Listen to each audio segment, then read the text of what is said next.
Halo anak-anak hebat, apa kabar kalian hari ini? Semoga semua dalam keadaan sehat dan bersemangat. Anak-anak, sebelum kita memulai pembelajaran, marilah kita berdoa sesuai dengan agama dan kepercayaan masing-masing ya, agar kita selalu diberi kesehatan dan keselamatan.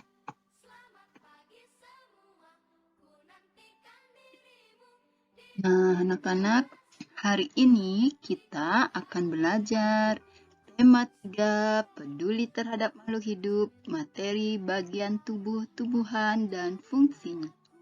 Untuk lebih jelasnya, kita akan simak penjelasan berikut ini. Anak-anak, tubuh tumbuhan terdiri dari akar, batang, daun, bunga, buah, dan biji. Nah, keenam bagian tubuh tumbuhan ini memiliki fungsi dan tugasnya masing-masing. Untuk lebih jelasnya, kita akan bahas satu persatu. Yang pertama adalah akar. Akar merupakan bagian tumbuhan yang umumnya berada di dalam tanah. Untuk beberapa jenis akar juga terdapat di atas tanah bahkan menggantung. Nah, anak-anak, akar memiliki beberapa fungsi. Yang pertama, mengokohkan tumbuhan. Yang kedua, menyerap zat mineral dan air dari dalam tanah. Yang ketiga, menyimpan cadangan makanan. Nah, anak-anak, akar pada tumbuhan itu dapat dibedakan menjadi dua. Tentu anak sudah tahu ya. Ya, betul sekali. Yang pertama ada akar tunggang, yang kedua ada akar serabut. Nah, kedua akar tersebut akan kita bahas ya lebih lanjut. Yang pertama adalah akar tunggang. Akar tunggang biasanya terdapat pada tumbuhan dikotil dan memiliki fungsi utama yaitu menyimpan makanan. Contoh tumbuhan yang memiliki akar tunggang adalah wortel, ubi, kentang. Berikutnya adalah akar serabut. Tentu kalian sudah pernah ya melihat akar serabut. Nah, anak-anak, akar serabut itu pada umumnya terdapat pada tumbuhan monokotil. Tetapi, terkadang tumbuhan kotil juga memiliki akar jenis ini loh. Fungsi utama akar serabut adalah untuk memperkokoh berdirinya tumbuhan. Contoh tumbuhan yang memiliki akar serabut adalah pohon pisang, kelapa, padi, tebu, pepaya, dan salak. Serta masih banyak lagi ya tumbuhan yang memiliki akar serabut. Nah, anak-anak, selanjutnya ada bunga. Bunga merupakan bagian tumbuhan yang memiliki warna beraneka ragam. Bunga juga memiliki kepala putik dan serbuk sari. Bunga berfungsi sebagai alat perkembangbiakan tumbuhan biji.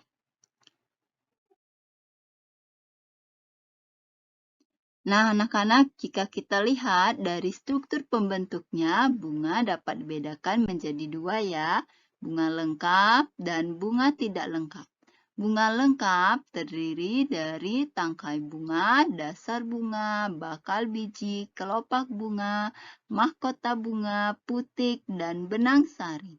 Sedangkan bunga tidak lengkap itu hanya memiliki satu alat kelamin saja, putik atau benang sari saja. Nah, anak-anak, itu tadi perbedaan antara bunga lengkap dan tidak lengkap. Berikutnya, kita akan membahas tentang daun. Daun merupakan bagian tumbuhan yang berfungsi sebagai tempat berlangsungnya fotosintesis. Daun dapat melakukan fotosintesis jika memiliki zat warna hijau yang disebut klorofil. Daun melakukan fotosintesis di mulut daun atau kita sebut dengan stomata. Nah, anak-anak, Daun terdiri atas tangkai daun dan helai daun ya. Anak-anak, jika dilihat dari struktur dan bentuk tulangnya, daun dapat dibedakan menjadi 4. Yang pertama adalah daun menyirip. Daun menyirip memiliki struktur tulang berbentuk menyirip seperti tulang ikan. Contohnya adalah daun mangga, daun jambu, daun nangka, daun rambutan, kacang-kacangan. Yang kedua adalah daun menjari. Daun menjari memiliki tulang berbentuk seperti susunan jari-jari tangan, yaitu dari ujung tangkai daun keluar beberapa tulang memencah seperti susunan jari-jari tangan. Contohnya adalah daun pepaya, daun singkong, daun jarak, daun mentimun, daun labu, dan lain-lain. Selanjutnya adalah daun melengkung. Daun melengkung memiliki tulang berbentuk seperti garis-garis lengkung. Contohnya adalah daun sirih, daun genjer, daun eceng gondok, dan masih banyak lagi yang lainnya.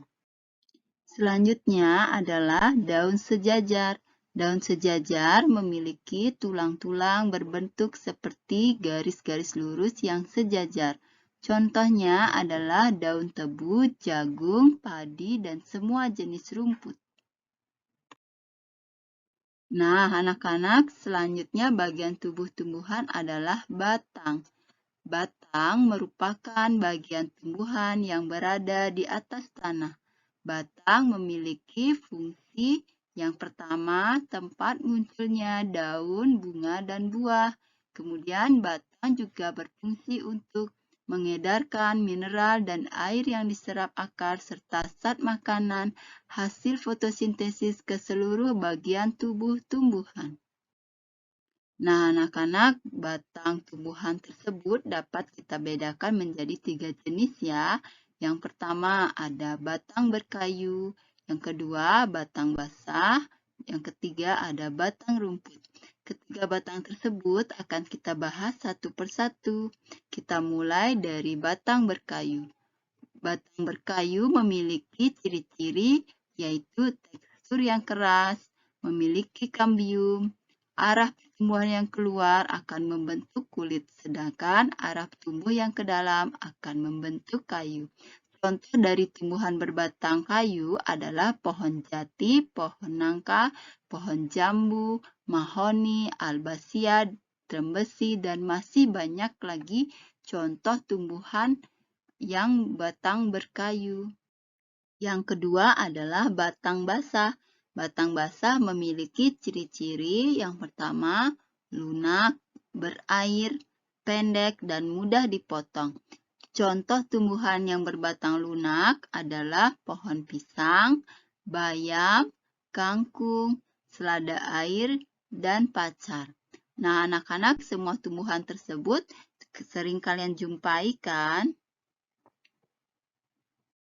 Nah, anak-anak, selanjutnya ada batang rumput. Batang rumput memiliki ciri-ciri utama, yaitu tidak berkayu, memiliki ruas-ruas yang nyata, berongga, umumnya pendek. Nah, contoh tumbuhan berbatang rumput adalah padi, jagung, rumput, tebu, dan gelagah. Nah, anak-anak, selanjutnya kita akan membahas tentang buah. Buah merupakan bagian tumbuhan yang sering kita jumpai dan sering kita konsumsi. Buah memiliki fungsi sebagai tempat melindungi biji, kemudian sebagai cadangan makanan buat biji berkecambah. Nah, ini adalah gambar salah satu contoh buah, yaitu buah apel.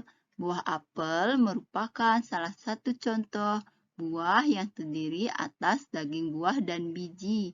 Nah, anak-anak, kalian tentu sering ya makan buah. Nah, biasanya yang kita konsumsi itu adalah daging buahnya, sedangkan biji tidak kita konsumsi. Nah, anak-anak, selanjutnya adalah biji. Biji merupakan hasil dari pembuahan yang terjadi akibat penyerbukan antara serbuk sari dan sel telur pada kepala putik. Jika biji ditanam, akan tumbuh menjadi tumbuhan baru. Anak-anak, biji ada yang berkeping 1 dan ada yang berkeping 2. Biji berkeping 1 disebut dengan monokotil, sedangkan biji berkeping 2 disebut dengan dikotil. Nah, demikian tadi anak-anak pembahasan kita tentang bagian tubuh tumbuhan dan fungsinya. Semoga materi ini dapat kalian mengerti dan pahami ya.